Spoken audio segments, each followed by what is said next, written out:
Hi, I'm Professor Robert Spellman of the Humanities Division here at Essex County College, and we're delighted that you have taken or chosen to take a course we call Art Appreciation. If I could name or rename the course, it would be Appreciation of Life rather than just art, because in living there's so many aspects. Wordsworth said, a thing of beauty is a joy forever. And there's so many things that we want to cover in this course that I want to excite you and point and motivate you so that you come to this course with a sense of joy and uplift.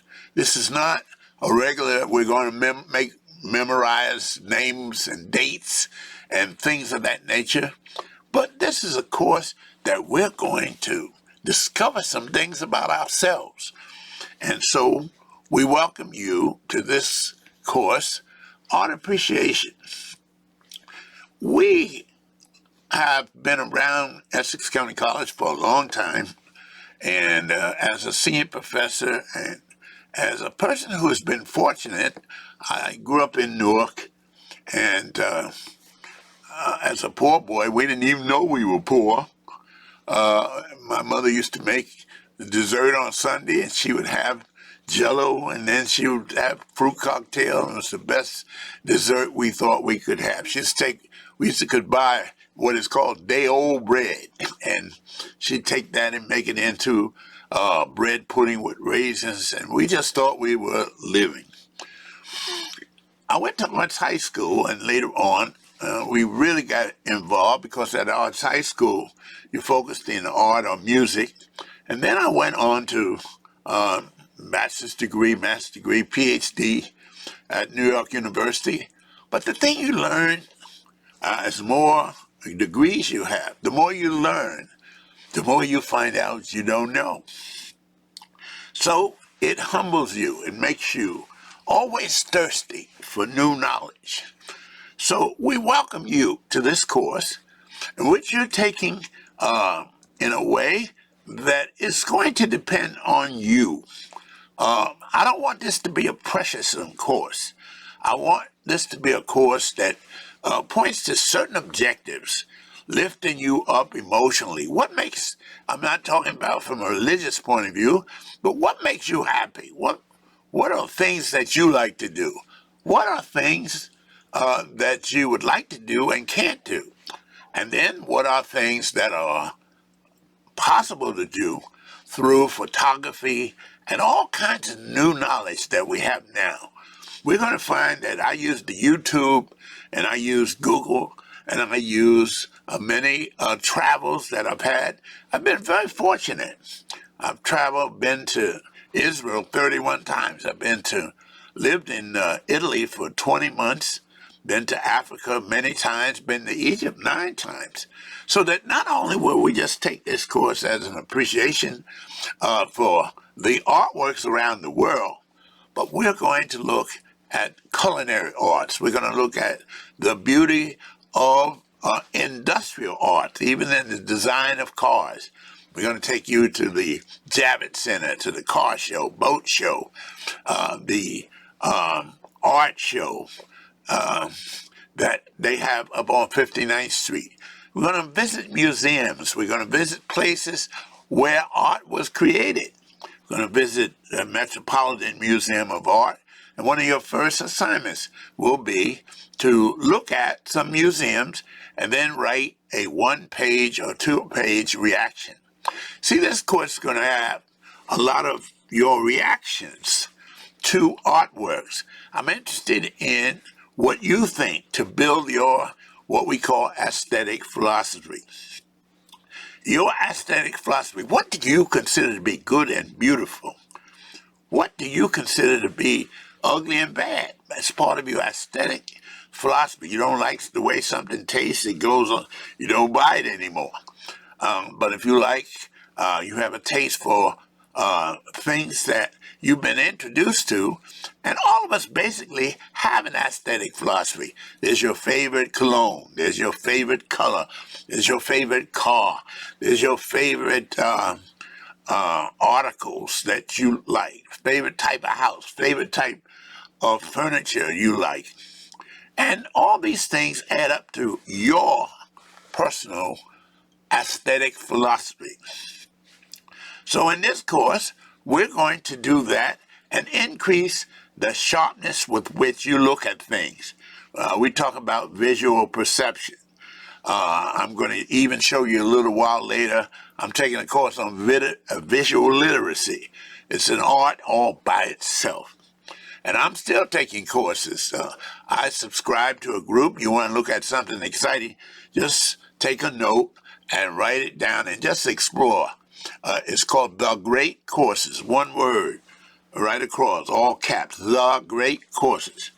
And you're going to see where you can learn to play the piano, where you can learn cooking advice. And we're going to do a lot with YouTube. And so we want to stimulate you. And we want you to understand advertising. We're in a political season now. You got to understand how people use visuals to persuade you either to buy or believe. So we're going to talk a little bit about advertising. And to get you to think in depth about yourself, about your family, about your future, and most of all, your undiscovered talents. Many of you have talents and gifts and skills that you don't even know you have. And what I want to do is not tell you what to do, but stimulate you so that you're willing to explore. And then we're going to travel the world. We're going to go to Washington, D.C. in this first lesson and look at the Smithsonian, the new Smithsonian National Museum of African American History, which was just dedicated in 2016 by President Obama. We're going to visit and look at Alvin Ailey, the dance company, and I saw them first when I was in Italy. And then we're going to look at Ahmad Jamal, jazz musician. And it boils down to one question with art, and all that we will see boils down to the simple definitions of art. Art is expression throughout life, from the caveman all the way down to today. We want to express ourselves. And so we want to travel the world. We're going to Europe, we're going to Africa, we're going to many places in the United States. We're going to visit many museums via YouTube. And then when it comes down to it, all I want is your reaction. We're going to look at interior design and how we apply art principles to interior design, because you have a certain way you want to live. I don't care if you live in a one-room apartment. It can look like a palace if you know how to apply decorating skills that you get from a course like this. We're going to study the elements and principles of design.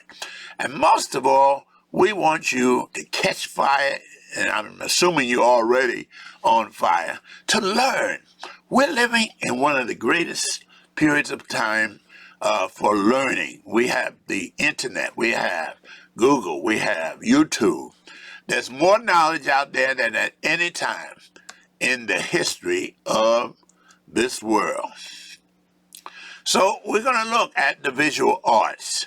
We're going to familiarize ourselves with a multiplicity of different aspects of art. We're going to study events and collections. And even I want to take you to what is called an art auction, where you see over in Europe where Renoir went for $70 million. I mean, this is the kind of business, this big business in art. And then to understand, as I said before, advertising and what we do with advertising. But you must know the elements and principles, and we'll be dealing with that heavily next week. But you look at this is a non-objective abstraction.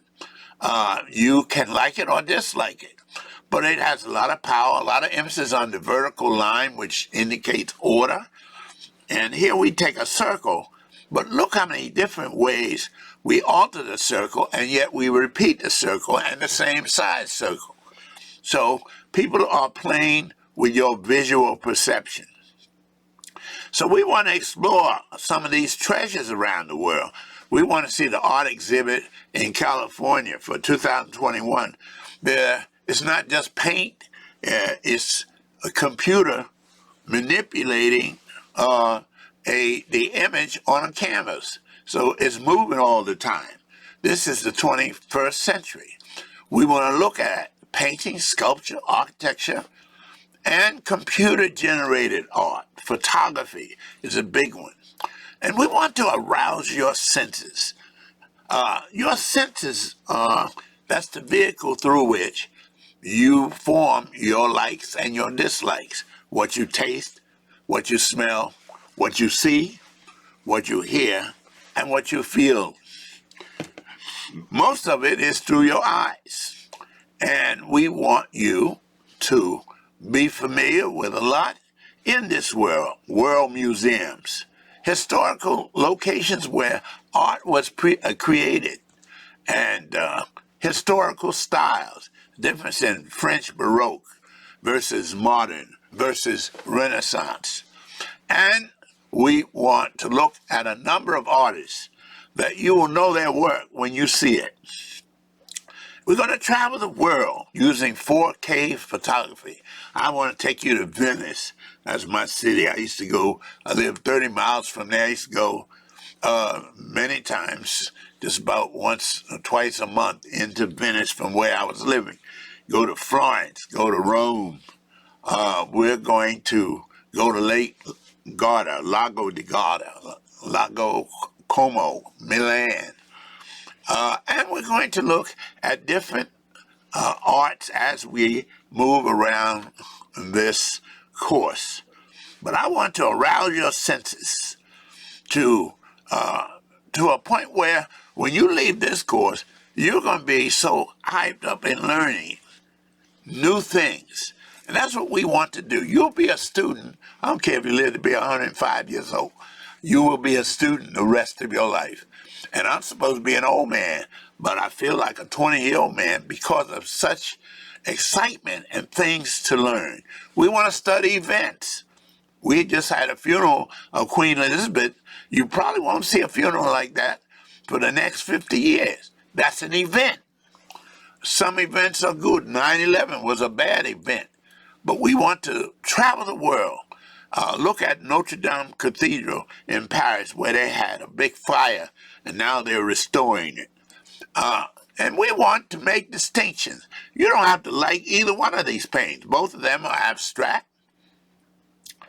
But the one on the left is painted by Pablo Picasso. The one on the right is Willem de Kooning. De Kooning used to be an abstract expressionist, and he would go like into a trance with his brush and just paint. And so he came up with a lot of paintings of these kind of hideous women, and then he would come. But that painting is probably worth in the millions. And of course, the Picasso, that's called Woman in the Mirror, the one on the left. You can look at it, you can see, but Picasso has distorted and rearranged it for design purposes. Our book is Gateways to Art, Understanding the Visual Arts by DeWitt. It's the third edition, and textbooks have become much more improved than they were before. You have your electronic textbook on your Moodle page, and you'll be able to come into the textbooks. Textbooks are even incorporating PowerPoints and films. So we will have an opportunity, not only with all the slides and all of the digital videos that I've made, and all the digital videos I bring to you, we're going to have a chance with that textbook to enjoy many things. Then there are certain things the textbook doesn't cover. It doesn't really thoroughly cover African art. It doesn't thoroughly cover other aspects of art that I think are most important. So we want you to think critically about art. I don't want this to be a pressure course to you. I want you to enjoy yourself. I want you to set aside a time during the day or during the week that you're going to do and work with your art course. And again, I might give an assignment, but it won't be a long assignment. I'll say in 2 pages, I would like to get your reaction to these interior designs. Or there's one project, an assignment. I show you 100 of the most famous paintings that have ever been created. Then I say you pick out 10 of them. And on 2 pieces of paper, you will 5 each. I want a paragraph of why you like and why you chose and what you think is interesting about the 10 you have chosen. So you see that? So when you do that assignment, we're not going to grade. So if you turn in your assignment, it is an A. If you don't turn in your assignment, it's a 0. But I am taking the assumption that everyone in this course is going to get an A because you're going to do these simple assignments that I give you, and you're going to get a lot of the observations and a lot of the YouTubes and a lot of the places I take you that 10 years ago, 5 years ago, we didn't have what we have today. We want you to ask questions, and we want you coming in voluntarily for once, in other words, 1 hour, or we're in the virtual mode where you come in a schedule. But we want you to ask questions. We want you to come, and I want to know you, irrespective of the fact that you may have the opportunity to take the whole course online. But I want to know who you are. I want to be available to you. I want to be able to have office hours where I can talk with you and discuss any questions that you might have. But I want you to come, just dedicate this voluntarily for this course, that if you're taking it strictly online, then I want you to come on Tuesdays for the 1 hour. And then on Thursdays, I have an open office hour. I'm fortunate, as I said before, I'm standing before the Great Pyramid of Giza. The Europeans call it Cheops. And this big pyramid is the only remaining emphasis or example, and there it is, of stability. It was created 2500 BC. That means it's 4,500 years old. Still standing, 1,900,000 limestone blocks. It took 200,000 men 20 years to build this one pyramid. And we're going to walk through it. Prince Charles and his wife, or King Charles now, and his wife walked through it just a couple of months ago. But I've been fortunate to travel and see and discover many parts of the world. Now, we're right up on the pyramid now, and they put 1,900,000 limestone blocks in perfect order. It's a perfect isosceles triangle, and they put it in order and then put a casing on top of that. So then we will see and study Ramesses' tomb up at Abu Simbel, which is sort of north, but it's really in the Nile River. They call it south, and it's a distance away from Cairo. But here's the tomb of Ramesses. Jacqueline Kennedy raised money to have this tomb raised 200 feet. Now, matter of fact, they took that whole tomb and raised it up because the water you see is the Aswan Dam. If they hadn't been able to use the Aswan Dam, many people would have starved.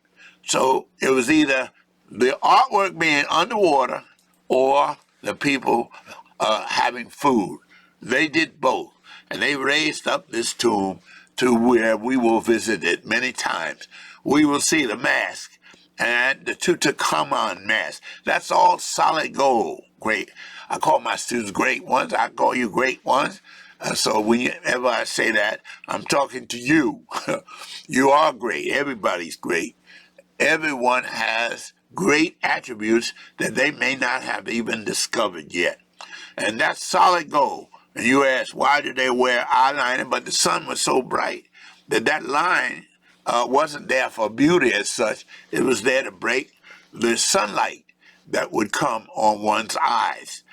They would have a sarcophagus, and that's a coffin, but it would be, his body was in four different sarcophagi, meaning four different coffins. And all that, they would have gold leaf, and we will say. So this is a course to enrich you, to enlarge you academically, to motivate you about learning. As I said just now, your assignments will be observations to a lot of short YouTubes. I never cover more than 7 to 8 minutes in class, but I will ask you to look at a YouTube that might last 20 minutes. And these are digital films, highly refined 4K photography. And we'll travel the world. I'm going to take you everywhere I've been and beyond. We're going to Egypt. We're going to Italy. We're going to Greece. We're going to Tanzania. I'm an old man now, but when I was in when I first got out of college, I worked on a project in East Africa and Tanzania. We built a little schoolhouse. It was 10 Americans and 10 Africans. And then we traveled for 5 weeks in Kenya and Tanzania and Uganda. And I've climbed Kilimanjaro. That's the tallest mountain in Africa. It's only 19,000 feet. But when we got up near the top, that oxygen got very thin. But Kilimanjaro, been to the game parks and seen and been chased by a rhino in a Land Rover. So I've had a lot of exciting and adventuresome things to happen. And I want to put a lot of emphasis on New York because of New York's accessibility to all of us. So the assignments, let's look at this very clearly now, for the most part, will be these 2-page responses submitted in the submittal box. I'm going to go over that with you, of your Moodle page. In other words, the assignment, then you will open it up, and there's a box there. You can either, if it's a 2-page Word document, then you can drag that document into the box. Or you can type right on into the Moodle page, and then you forward it to me.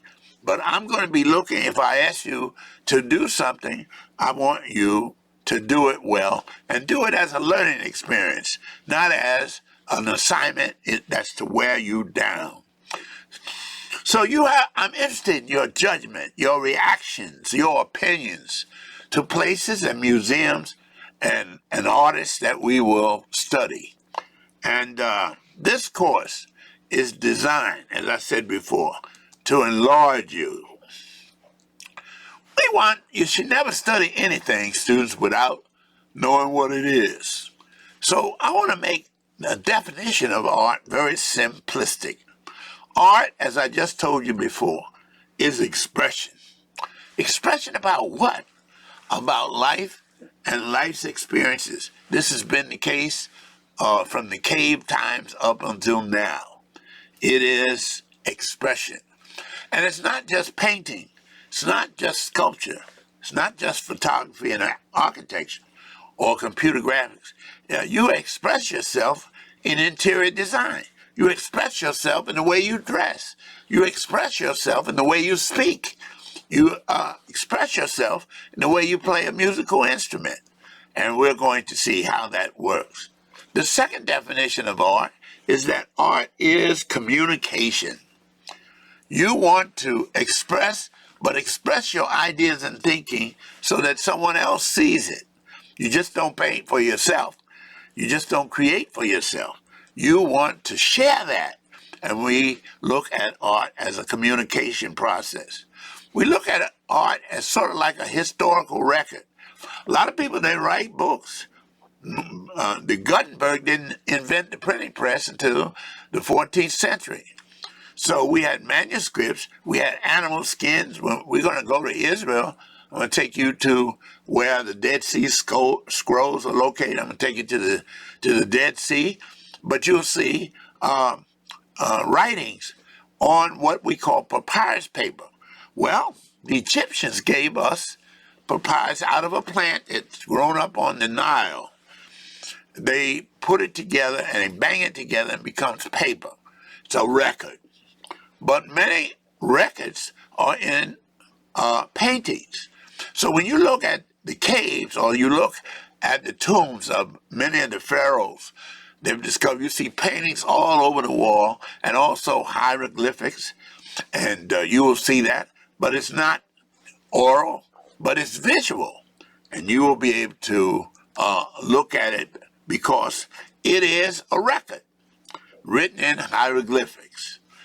Art is a universal language. When I first went to Italy, 2 weeks after I got there, I was speaking summertime, but I went to the store and I just couldn't make this guy understand what I wanted. And finally, I took a piece of paper and I drew what I wanted. And as a result, he knew right away and went and got it. So my point is, art is a universal language. In other words, when a mother who speaks French or a mother is in Africa who's holding her child and that child is crying, I don't care where you are in the world, all the mothers of the world understand that picture. So it's timeless. It's a presentation about common life's experiences over and over again. What are common life's experiences? Happiness, joy, birth. What are life's experiences? Grievances, problems. Look it up in the Ukraine right now. They're sending over the bombs, and people don't know whether they're going to come back to a home or whether they're going to be able to they pull someone out. The other day, they had thought the building was completely collapsed, and here comes a young lady out with her cat. And I just thought that was fantastic. So all these experiences, people have been ripping people off for years. People have been making people happy for years. And we're going to look at it from an artistic point of view. So the question is, what does a painting like this say? I mean, I don't think it's the greatest painting I've ever seen. I'm just going to ask you the question. Then we're going to see a word over and over again in this course. It's called design. Everything is design. You are design. You are a magnificent piece of machinery, human machinery. Did you know that your heart beats 100,000 times a day? Your heart and your sight. No one's been able to create an ear. If the blind, there have been cases where people have improved and gone for blindness and non-sightness. So just because you don't have sight doesn't mean you can't function. And we have great musicians. We had a dean at Essex County College who was blind and used to get all of his letters orally. And his other senses, see, 83% of what you learn through your eyes. 11% of what you learn through hearing. And 6% through taste, touch, and smell. So my point is, the person who's non-sighted, their other senses are going to be sharper. And when we used to have this dean at Essex, a young lady would walk in, "Hi, Doris." He said, "Well, how does he know that Doris is here?" But he knew her by her cologne. In other words, his other senses were challenged. Now, you've had a chance to look at this picture for a minute. I'm going to take 30 seconds. What's wrong with this picture? There's something that's radically wrong. You answer it. And then I will answer.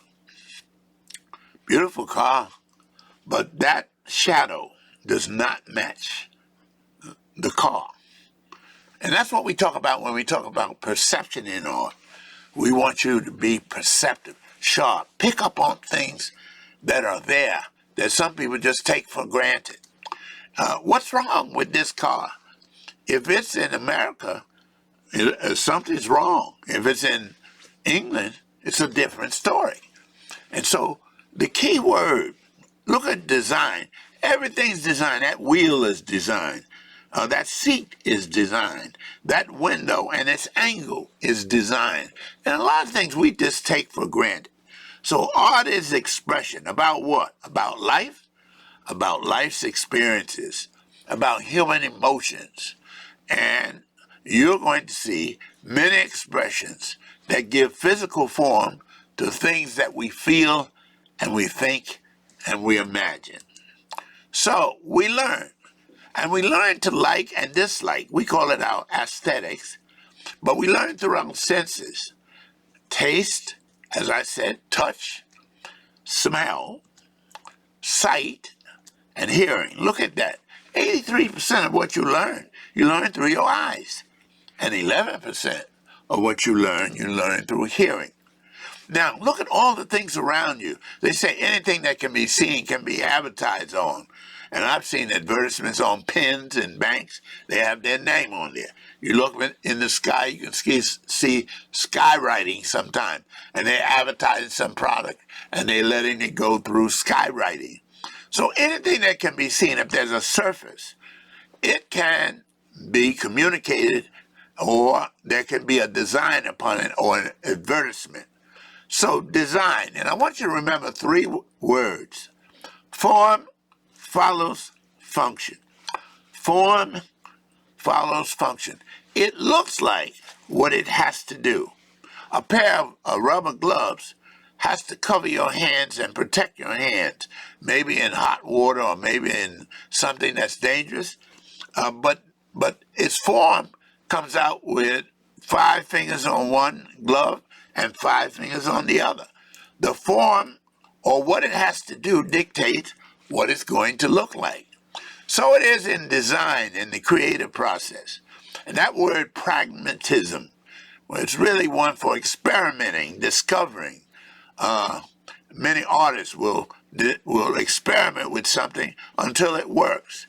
We live near Thomas Edison up in West Orange. The museum up there, he failed many times before he succeeded with the light bulb and with many of the inventions. You can go up to West Orange and see his work. And many artists ask that question when they're working. I wonder what it would look like if culinary artists, or if you're a cook, or you're experimenting with a new recipe, I wonder what it would look like if they had a pinch of salt, or a pinch of garlic, or a pinch of... And you're always asking the questions so that you perfect what would it be like if I tried this. My late mother could make a butter pound cake like no other. She didn't have to put any frosting on top. She didn't have to put any jelly in between to carry the flavor. It held its own, that butter cake all by itself. And I tell you, she was taught that by my grandmother. So we in art and in the world right now are trying to approach some things. And if you were to try painting great ones, and I call you great ones, you were to try painting. I'm going to show you a little YouTube on how to paint a simple abstraction. Or I want to show you something we call pour painting, P-O-U-R, where you pour the paint and you take a hairdryer and you blow the paint around. I'm going to show you these things. But the fact is, if you do a work or a painting, one day it doesn't exist, then you, because of you and your creativity, the next day it does exist, and it exists as long as you keep it as a work of art. I have a painting here in my study. When I could have used the money. Someone offered me a lot of money for it. But it was a painting I did when I was in Africa of a mother grabbing hold of a child they had heard and learned about an animal nearby, and I captured that just with my drawing, and I won't turn that painting loose. Why? Because it's so special to me. And you probably have mementos like that. Probably have people passed on my great-grandmother's dining room table that folds up. I had it refinished because of what it means. So the artists help you see the world in new ways. That's what I'm trying to do. Help you create a visual record of your time and place. Your camera, your phone is a very important tool in terms of your expression. You need to save those photographs. Just because your memory gets filled up, you don't throw away all those great. That's your family history. So you put it on a JPEG, or you put it on a thumb drive and transfer it to your computer. That's your family history. I'm surrounded by photographs of my family and my children, my grandchildren, and my mother and all, and a lot of historical things that we've done. And so, functional objects, see, we take it for granted. Why does a boat look like it looks? Why does a car have to have four wheels? That's gravity. Why does a building have to be verticals and horizontals? It can be built on diagonals. Artists give form to immaterial ideas and feelings and emotions. So you're looking at, you say, well, there's a piano, and there's a living room, and there's the floor. I love that marble floor. But that piano is a piece of sculpture. That room is a place that someone designed, and you can now bend sheetrock back and come up with all kind of curves with sheetrock now. I don't like the banister there with all those lines going up, but that room holds its own. It's a beautiful room. We're going to study it. And look on the right. You say, well, that's a chandelier. Yes, but it's also a functional piece of sculpture. Not only is it a beautiful, well-balanced piece of sculpture, but it gives light. Some people collect things. They like to collect objects. I had a student in my class in West Essex. She just collected pocketbooks. And finally, one day, she decided to take those pocketbooks and get the value of them assessed. And she came out with almost $100,000 because of the uniqueness of the pocketbooks that she had. So, the way you decorate is very important. And I want you to come to your own decorating in your own house with a sense of knowledge. That's what this course is going to do for you. This is very important, and I'm going to put this chart on the Moodle page. But America is what we call a pluralistic society. If I can be simplistic, in my opinion, one of the things I love about our country is that we have many cultures coexisting at the same time. What do you mean cultures? See, we all have the same mainstream. We call this the mainstream, the big circle. Money. You don't have black money. You don't have Spanish money. You don't have Irish money. You don't have Irish water. You don't have Spanish air. These are things we all have in common. I'm being facetious, and I hope you understand. I have a sense of humor, and I hope you'll get to know me as we go through. This is a fun course for me, and I hope it will be for you. So, but then we have these cultures within America. I mean, there's nothing like, I often say, you go out to the supermarket and get you a chicken. If you go to an Italian kitchen or a restaurant, you're allowed to get kitchen cacciatore. You can get chicken Murphy. That's terrific. Italian dishes, only in chicken. You go to a Chinese restaurant, you're going to get chicken chow mein, chicken, all the different dishes of chicken. Same chicken now. But as you move around in different cultures, the recipes are different. And yet it's still chicken. Why? Because that cultural recipe comes on it. I'm going to show you a picture of Samuel Tucci's tour of Italy, and he goes to different recipes. But there's 7 different regions of Italy where they have different recipes. And when I lived in Italy, they didn't have, you didn't see tomato paste until you got to Florence. All in the north is layers of cheeses. So some of the best lasagna you would ever want to have, layers of cheeses. Then when you got to Florence, you begin to see, in the pasta, you begin to see the tomato sauce come about. So all of us, irrespective of you have a heritage. Many people go back to Africa. Many people goes back to Europe. But your heritage, you have customs, you have ethnic traditions, you have Latin music, for an example, or you have jazz, or you have, it comes out of different cultures, language, art, foods. And there's a YouTube I'd like you to look up, write this down. It's called High on the Hog, and it traces cuisine from Africa or African Americans. And did you know that Thomas Jefferson, he loved macaroni and cheese? That came out of a slave kitchen, see? And he loved French food. He was ambassador to France. So he liked the combination of French food and American slave recipes, cooked on stoves or looked like fireplaces.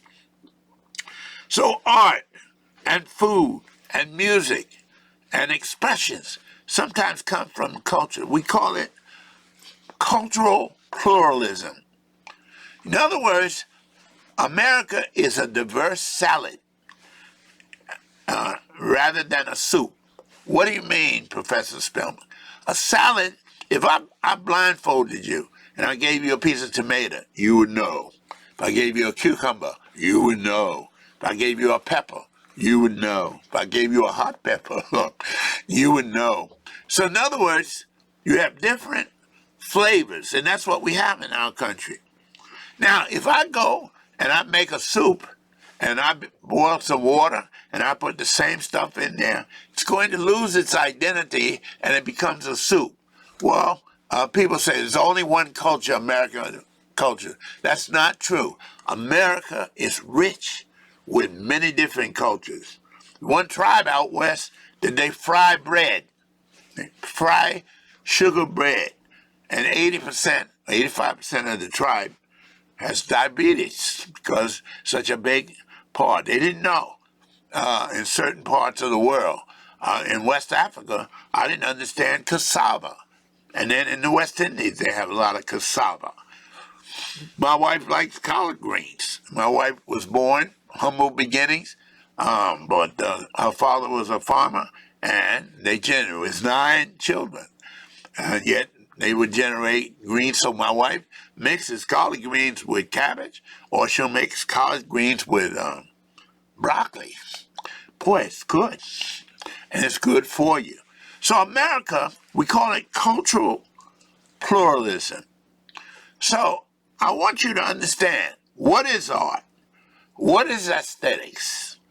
The science of beauty. What is meant by your aesthetic philosophy? What constitutes an artist? Everyone who's living is an artist. Every human being is an artist. Now, every animal is not an artist. I know they have monkeys that paint pictures and whatever, but no. And no monkey or no animal has ever been to the moon. No animal has ever created a computer. No animal has ever created a jet plane. Human existence is a superior, unique difference. And just in the past 3 months, students, we've seen telescopes that can look around the sun and look at universes far away. We're getting ready to take a rocket around the moon again. We've taken and sent rockets and cameras onto Mars. We've done things, the human mind, one of the most creative phenomena that you can have. So we want you to determine for yourself what is beautiful. We want you to understand creative. You are a creative being. Have you ever written a song? Have you ever painted a picture? Have you ever tried to bake a cake? Have you ever tried to play the piano? Have you ever written, played an instrument? See, these are things that I will challenge you to examine yourself with. And of course, the visual arts are painting, sculpture, architecture, photography, and computer graphics.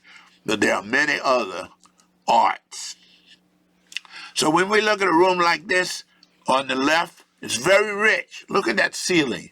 Look at the mold work. Look at the mirror. and a mirror reflects. So whenever you put a mirror somewhere, you duplicate whatever is in the room. So there are two chandeliers that you're looking at. And on the right, I want you to know what real quality wood furniture is all about, and not something that someone put it together. And they used to have a place in Newark called Bushberg Brothers. It's a 3-room outfit, and the cheapest furniture fall apart. I want you, as art students, as educated students, to understand quality. And you get to understand quality by seeing quality.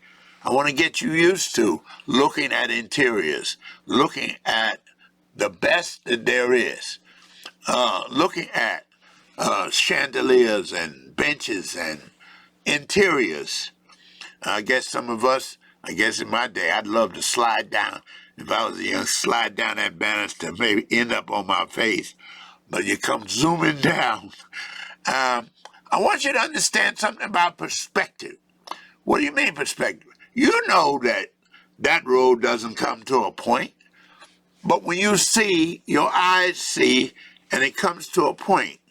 So we're going to study a style in art called pointillism, where you paint in dots, and you put a red dot next to a blue dot. So when you stand back, you see purple. Why? Because your eye mixed that color. Same way with perspective. You're going to see what is called a vanishing point. That road doesn't end up in a point. Your eyesight does. Same way with this one. That's the Vietnam Memorial. So it all comes from a human spirit. That came from the Greek era of 500 BC. It came from the human mind, just like yours. A brilliant, active, creative, gifted mind, just like yours. And there are many around the world. Art transcends time and boundaries and cultures, and we're going to look at that. And we're going to see a lot of slides. We're going to see a lot of digital films. We're going to see video presentations, illustrate like I'm doing now, illustrated lectures. And we're going to take field trips, but virtually, and give you some assigned readings, because textbooks have improved over the years. And our textbook is a good example. So how will you be graded? I expect, let's get this clear, that everyone in this class will get an A, but you must do your assignments. I don't give that many assignments. I'm not going to give you a ton of assignments.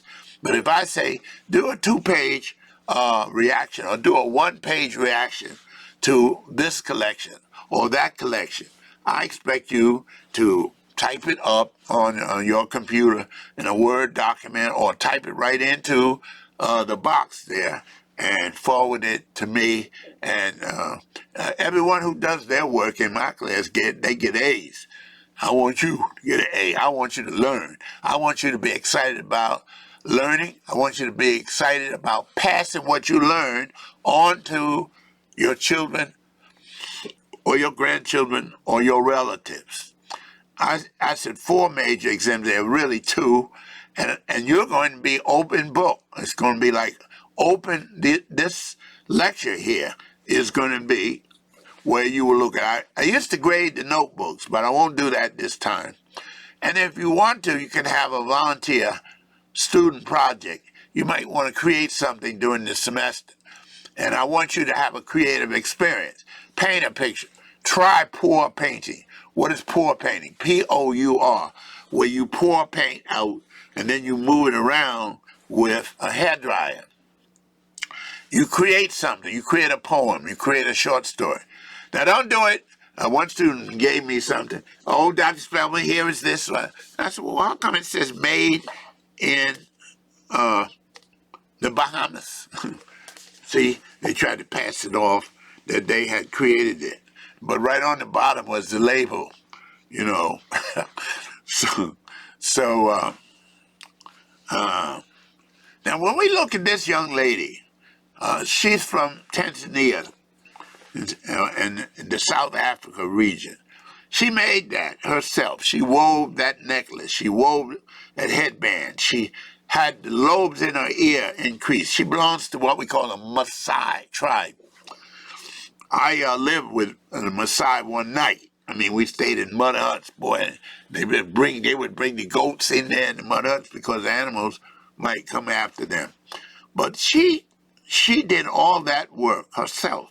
Then the women get together and they have a dance, and those necklaces jump up and down almost like a choreographed dance. It's a fantastic thing to see. But look how that color radiates against her beautiful brown skin. And look how some of those masks that you see. This is a painting by Picasso. But he got his idea for this painting in African art. He was inspired by African art. This is another abstraction that Picasso did. And everything, Gauguin, we're going to study him. He was shipwrecked like Robinson Crusoe, but he was shipwrecked off Tahiti. And he painted the beautiful Tahitian women. And he had 8 children, too. So someone say he did something other than paint. But the point is, his work is noted at the Metropolitan all over the world. And this is one of my favorite paintings, students, by Van Gogh. And I'm here to tell you, students, that you could never, ever, never have a camera do what Van Gogh did with color. Look at the bricks. Look at the water. I mean, it's nothing like the painting that comes from a soul of an artist or the expression. I'll ask you, what do you think those people are talking about? Well, that can vary in the whole class. I see a couple of paintbrushes over here. It gives me an idea that they have something to do with art. One time I asked, I said, what are these 2 men talking about? One student said, sex. I said, well, let's go on to something else. And students, last but not least, and then I'm going to do the second part of this introduction, but we are going to travel to Rome, St. Peter's Basilica. Did you know Michelangelo designed that dome? Did you know that this little building back here is called the Sistine Chapel, where he spent 9½ years of his life painting the ceiling and then painting the Last Judgment? This is where the Pope lives. And the Vatican Museum is right behind here. This is St. Peter's Square. So you're going to know all these places. This is Michelangelo's David, 18 feet high. It's in the Uffizi Gallery. And wait till I show you it in the Uffizi Gallery. David, that's how he saw it. And the nude is presented as the most beautiful form. Artists will tell you, they consider the human body, the human form, the most beautiful. It's not, some people, this is not a Playboy or for arousal. This is to appreciate the beauty of life and the human body. So this is part 1 of my orientation for you. And I'm going to have you doing things and talking to you. I use a special program for my students to do these lectures. So it kind of gives me a heads up. I'm not going to sit there and lecture to you for a half hour. You're going to do things. And if you look at your Moodle page for this week, there's some things that I want you to do just by clicking on. I want you to go to the African American Museum just by clicking on it. And I want you to get your first assignment on museums. It's called Museums in and Around New York. And I want you to react to it. You might like the Guggenheim. You might like the Metropolitan. You might like the Whitney Museum down on 72nd Street. So these are things that I want you to be able to do. But I want to spark your interest. Get discussion. Get thinking on your part. I want this course to be one that you just look forward to working with. And I appreciate you. I want to know you. I want you to come that 1 hour a week in case you have questions. I want to assure that you understand everything. I want to make it simple. And I want to be available for office hours. All right, great ones. Thank you.